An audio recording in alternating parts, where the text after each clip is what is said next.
South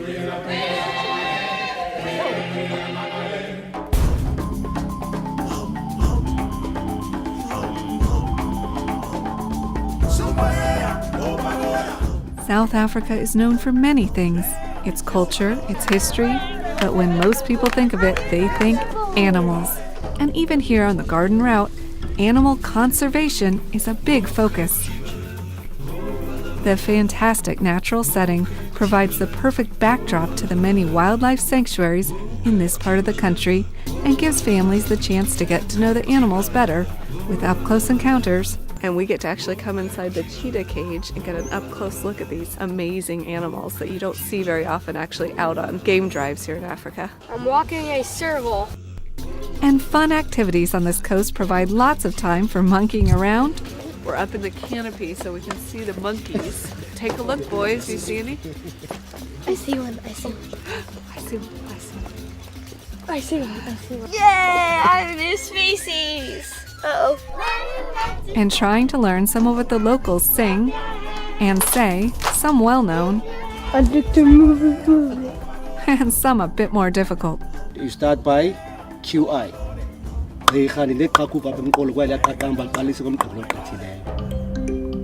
Join us as we explore South Africa's garden route in Travel with Kids Africa! I'm Nathan. And I'm Seamus. And we're Mom and Dad.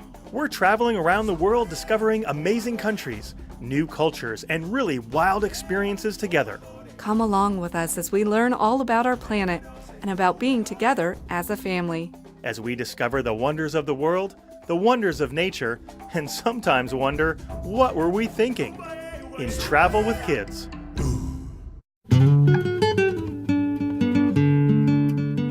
Located east of Cape Town on South Africa's southern coast, the Garden Route stretches from Mossel Bay in Western Cape to the border of the Eastern Cape and is one of South Africa's biggest attractions.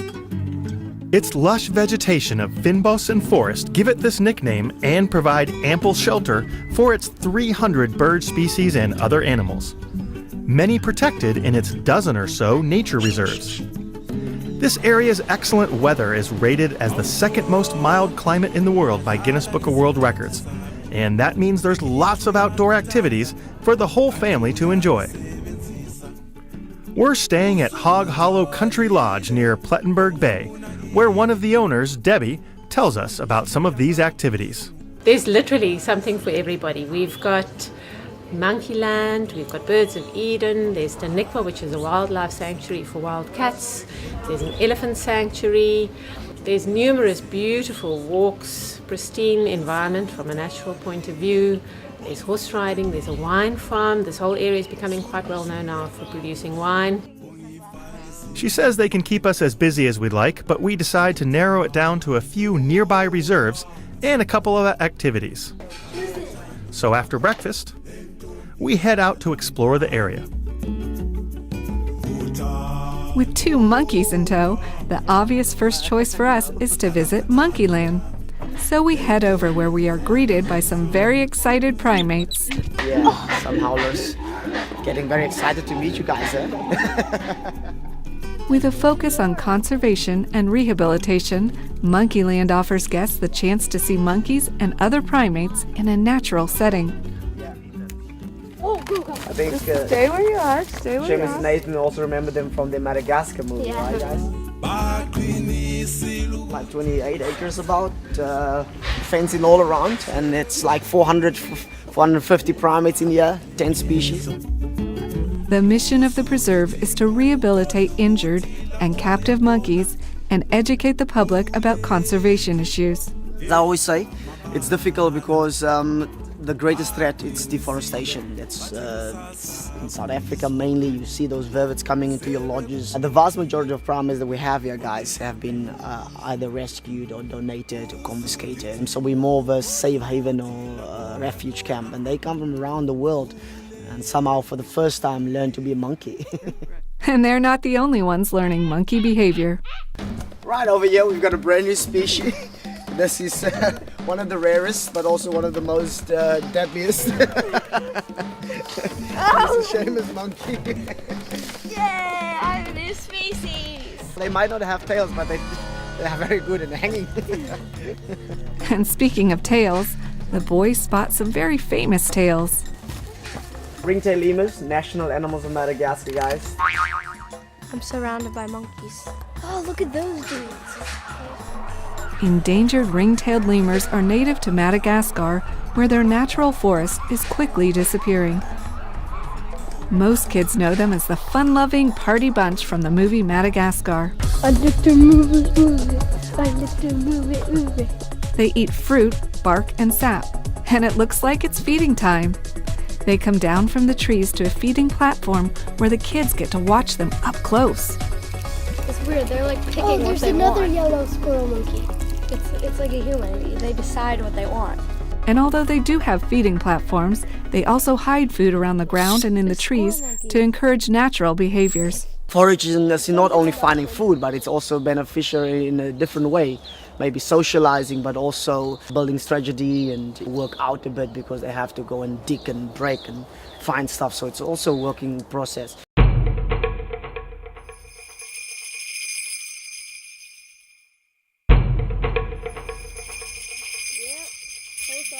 One of the unique things about Monkeyland is that so many species roam around together.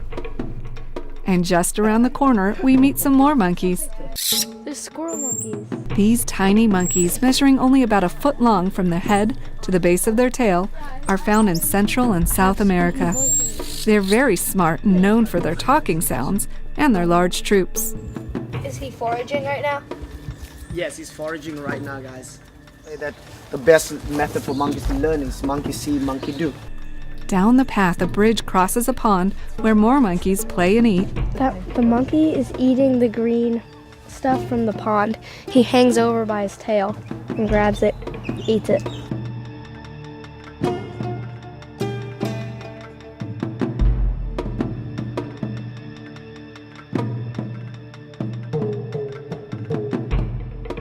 Look at this guy, he has a mohawk. Like, there's so many monkeys from so many different places.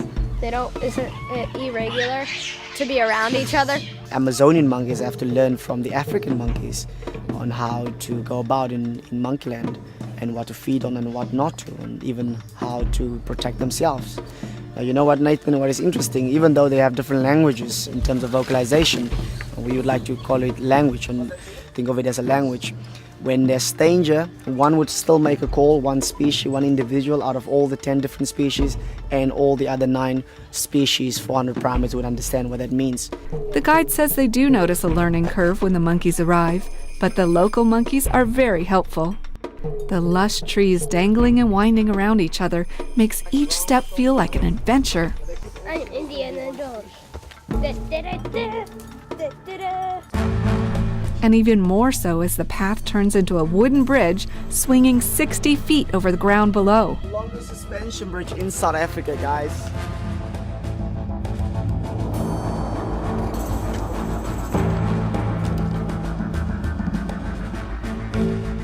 We're up in the canopy so we can see the monkeys. I see one.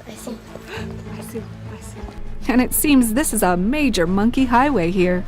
Some monkeys hang out eating peanuts She's like vegetables. and watching us, while others are not so friendly. Don't make too much eye contact with it, guys, when it comes past. I think it just wants to squeeze past. I guess he's the one with road rage. Apparently this one considers himself ruler of the apes, monkeys, and rightly so with this name. Known as the wise monkeys of India or the sacred monkeys of India. And although they did put the peanuts out as part of the monkeys' enrichment foraging, you don't want to hand feed monkeys here or treat them like pets. See those fangs? it's coming, sir. There it is. Now you have to focus on this guy because just by the way they move. Wow. Magical. Guys, look at it. There is one creature here that you can get a bit closer to. He was rescued and has no teeth, is very friendly but very fast. But guys, that is one of the world's most endangered species, one of the most difficult to find. They do not spend time on the bottom in Asia, where they're native to. They live up in the canopy. Put them right here. Picture, because you're not gonna get it. Whoa! We just saw the rarest species. There's only one in this whole monkey land. And the kids notice something different about this creature. It's like a white mini gorilla. This is an ape. It's called a gibbon. Smallest species of ape, guys. What is the difference between an ape and a monkey, Nathan? Apes are more relative to humans. They're more human-like than monkeys. Good, well done. Apes usually walk or stand upright versus scurrying on all fours like monkeys. Their rotating shoulder bones allow apes to swing from branch to branch. And the guide points out one big, or should I say long, difference between monkeys and apes. Then there's something missing that you would find on monkeys that you won't find on the apes. What is that, Jonas? The tail. And he's got a photographical vision. He looks at the distance, he takes a picture, memorizes it, and he can look around knowing exactly where to hold on. That's 20 miles an hour. That's the speed they move at. And the jumps they make is 10 meters. What is that? In 30 feet, yeah. And the guide tells us of another talent they have. You only hear them at times. They're known as the singers of Asia. The gibbons, they make that incredible sound. Whoop, whoop, whoop, whoop. Yeah, that's what they do. At the feeding platform, the gibbon stands still, and the kids are able to get really close. I'm right here, and he's just minding his own business, eating his tomato happily.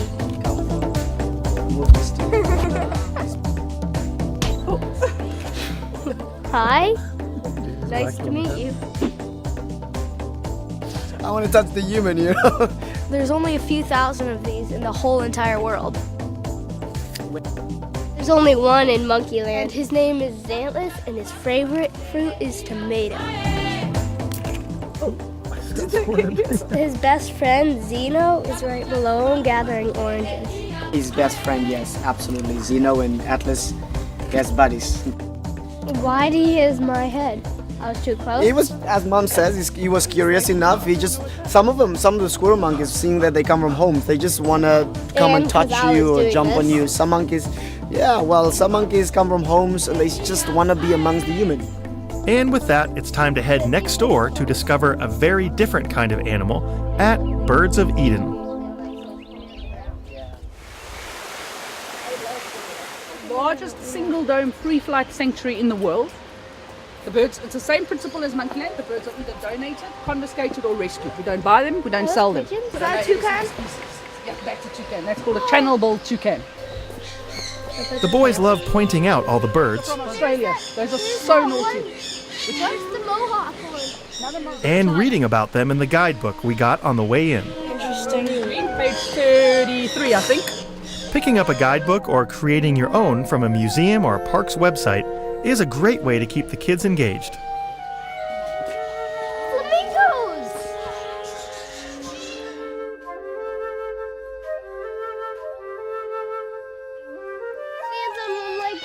You know why? So they conserve energy. That's right, because they haven't got feathers on their legs. So Yeah. that loses heat. We So they do tuck this. it under their body, warm it up, then they alternate. After the bird sanctuary, it's time for us to fly back to Hog Hollow for a little R&R. We've rented the villa at Hog Hollow, and it has plenty of room for the whole family to have a little private time. While I head poolside to soak in the fabulous views, the boys head upstairs to play in the game room. Followed by some outside time, where they discover another resident, Flap. Hey, a dog! Hey, buddy. Is it ours? This is like the best hotel yet. I like the trampoline. and after spending the afternoon playing with dogs, feeding horses, and walking the beautiful gardens at Hog Hollow, it's beach time. We head to a nearby beach where the kids play games and watch for dolphins and whales, which are often spotted just off land here, as this is a right whale birthing area. We relax on the patio at Ristorante Enrico and put in our order from an authentic Italian menu, which includes freshly caught fish dishes, Local fish from here, which is being caught just up here. That is bomba. That's garlic bomba, and that's what we call antipasti. That's the and when the food is ready, so are the kids. They've built up quite an appetite during this busy day. I am about fulfill my dream of eating a full pizza. See it? See that?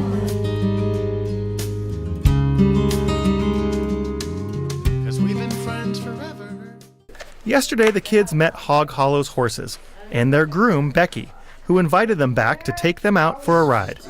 So this morning, we head down to the stables to saddle up. At the stables, Debbie helps us get geared up Have you ever been on a horse before? Yeah.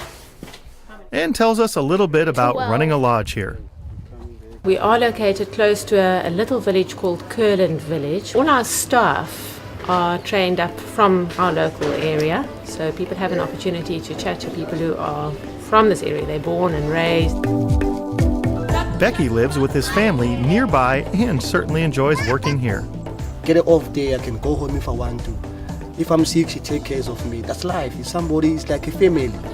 But he says life was not always like that. Because one must understand what something like apartheid did was to rob people of their pride and of their sense of self-worth, purely based on the color of their skin. He tells us about leaving home at a young age and finding work, and how young boys from all over the country banded together. Now learning some of the languages. Sotho, Xhosa, Shangane, being in Bushbuck Ridge with people also working horses. So we started now helping each other. Becky says things have changed a lot since apartheid ended in the 1990s. White or black or Indian, we're sitting enjoying ourselves as they do in the pub. They sit and eat and smoke. It doesn't matter. We're all together. That's the happiness. I'm free today because I didn't. The people of this country are working hard on putting that behind them today.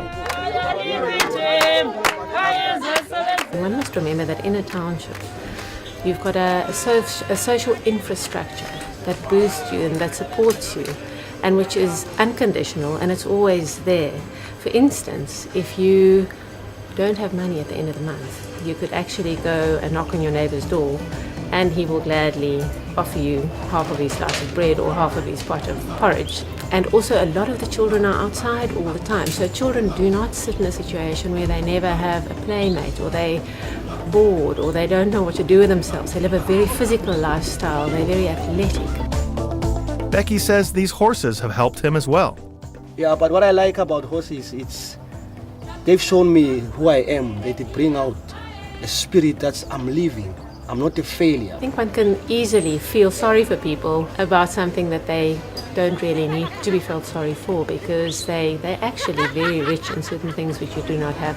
They may not have the materialistic gain that you do, but they've got the time, which all of us spend all our lives trying to earn for ourselves. Do I get the white one? Please say I can ride on Chinook. Which one's Chinook? The three types of horses that the Dutch explorer Jan van Riebeeck, who came to South Africa in 1652, brought three types of horses with them. One was an Arab, and then it was two other types. They bred these three types of horses together, and it resulted in a very hardy and resilient horse. My horse's name is Sally. If you want to stop. If you want to go forward, you just pull a little bit. Debbie gives us the option to ride out across the fields to see if we can find zebra or impala, or down into the jungle. The kids choose the fields, and after a few instructions, you can always use your voice when you want to control a horse. Because your voice, they definitely listen to your voice. If you talk to her in a nice, calm manner, Hello, then she will listen. we're off. And the horses here are great listeners. Luckily, they speak both Xhosa and English, because I don't know if we could manage these instructions. So it's like it's more closer, it's QX.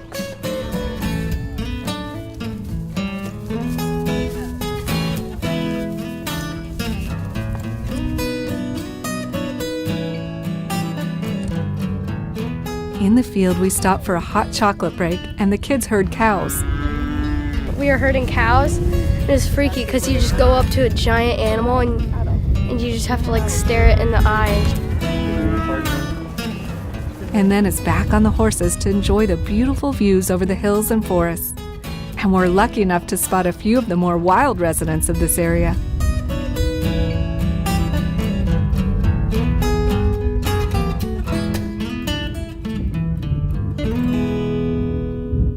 How do you say hi or hello. Also can use one word the whole day. Molo, then you say the person names. Okay, that seems easy enough. Molo. Let's go have lunch.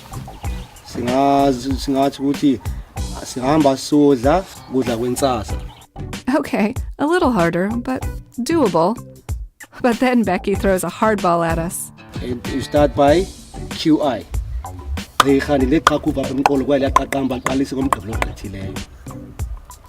does that mean in English? That means, doctor, I've got a pain on my back. It started last Saturday. Let's just try one word. Saturday, umgqibelo. Umgqibelo, that's Saturday. Ngiyabonga. Ngibonga kakhulu wow. Ngiyabonga ubuye uvakashe futhi la eMzansi. Thank you. And with that, it's time for lunch. I won't try and say it in Xhosa. In addition to its amazing scenery, natural life, and adventure activities, South Africa is known for its grape growing. And just down the road, Bramman Wine Estate makes the perfect lunch spot. It's almost like having a picnic as we relax in the vineyards. The boys like meeting the estate dog Energy out? Yeah, he's pretty lucky. and tasting the fresh vegetables. What is it? It's a little herb. Taste it. You'll like it. Is it spicy? Tastes like onion. And they do have a few questions about how wine is made, and the owner is glad to fill them in.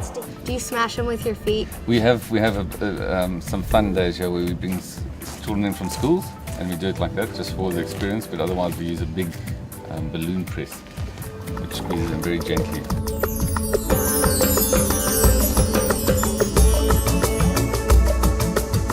While yesterday was for the birds and the monkeys, today we want to get a closer look at some of Africa's more infamous animals, big cats.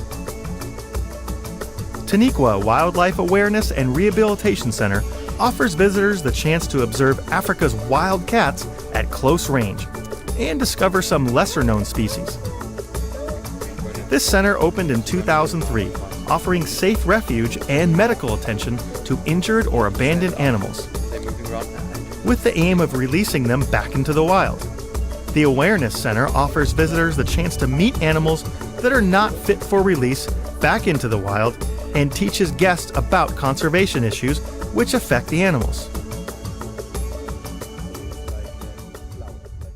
Give me a big cat. So sweet. What? He looks for my finger. He could adapt himself in nature, but only problem he has is he is used to people. Once he lost the fear of humans, you can't integrate him back to nature because of one reason. He's got to always look for the voices of people, and in that way he's got to be a dangerous animal. And while the center hosts all sorts of cats, one of the main attractions here are the cheetahs, or the chance to walk with them in their natural environment. So we're at Taniqua Wildlife Center where the kids are able to walk with servals, and we get to actually come inside the cheetah cage and get an up-close look at these amazing animals that you don't see very often actually out on game drives here in Africa. Cheetah populations have dropped significantly over the past 100 years, from about 100,000 in the wild to under 10,000, which has landed this cat on the endangered species list. While it's rare to see cheetahs out on safari, it does happen, and even the guides rave about it. These majestic cats are streamlined for speed and can reach 40 miles per hour in just 3 strides.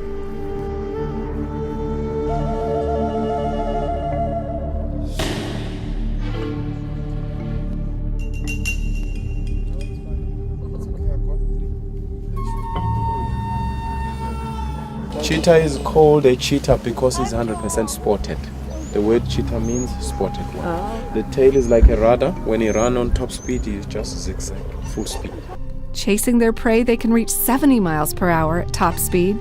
That's about as fast as a car driving down the highway.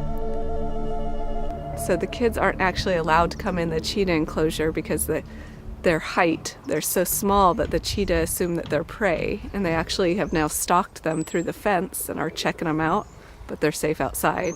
As far as us, I guess we're safe here because we have our 2 guards. I think she's more interested in them. But she sees that they are big, but once you let them in, go. She's just working them out. If what is it? She's looking at you, not us.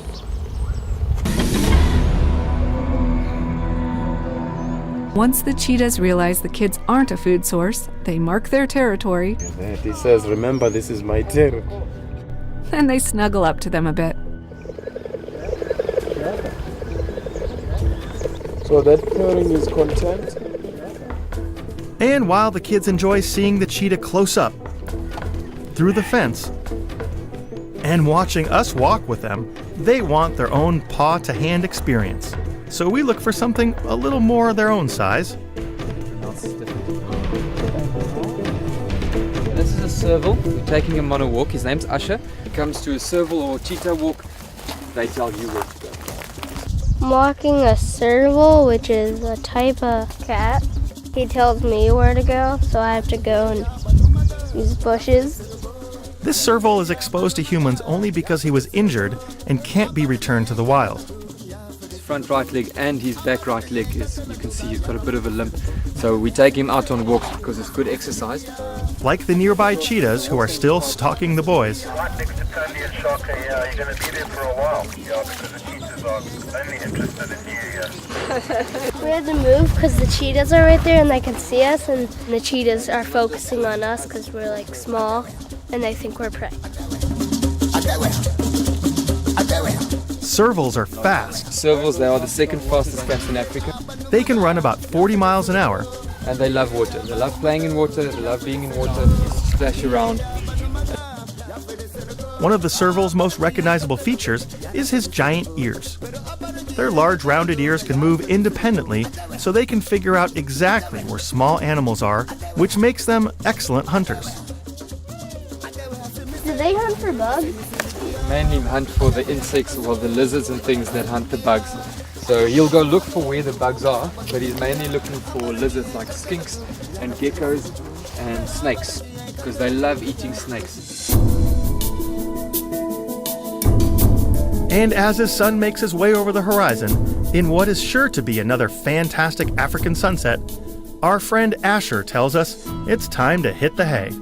As soon as the temperature drops, he gets comfortable. Tucking in for the night, and we head back to Hog Hollow to experience another African tradition, a braai. So we're having an African braai where they barbecue stuff, and they actually came to our room here at Hog Hollow and are doing it for us. Ostrich, and this one is the beef. We barbecued out by the fire. They do a wonderful job cooking up some comfort foods we know from home, along with some exotic dishes for us to try. How is it, guys? Really good. Yeah, it's good as service. Now we're going to try ostrich. That's exactly what After dinner, some of the employees arranged for their church choir to come over and sing for us.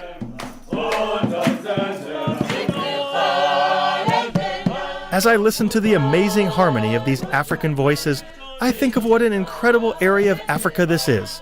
With a combination of dramatic scenery, conservation parks, animal encounters, rich culture, and friendly people.